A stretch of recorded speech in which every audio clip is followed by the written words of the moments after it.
Els socialistes i les socialistes del Barcelonès Nord demanem a la Generalitat de Catalunya una major inversió per al sector de l'atenció primària i que aquesta inversió s'ha de traduir en millores per a la ciutadania i millores laborals per a aquest col·lectiu professional. Gràcies. Els nostres veïns i veïnes mereixen una atenció primària de qualitat, que a més descongestioni els centres hospitalaris. Estem en contra de qualsevol tancament de qualsevol CAP, ni de manera parcial, ni molt menys de manera total. Ni un pas enrere. La crisi sanitària de la Covid ha deixat l'atenció primària amb una pressió insostenible.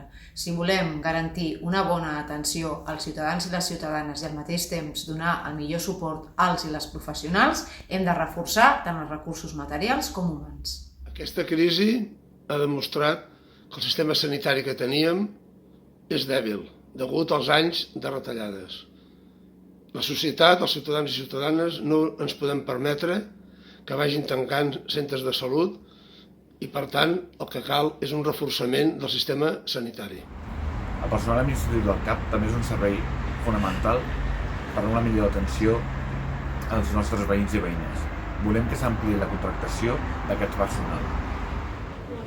Volem especialistes a l'atenció primària, com per exemple fisioterapeutes, un personal sanitari clau a la recuperació dels malalts de la Covid. S'ha d'incrementar la qualitat de l'atenció primària. Per això, també volem especialistes en geriatria, coordinant-se amb les residències de la tercera edat.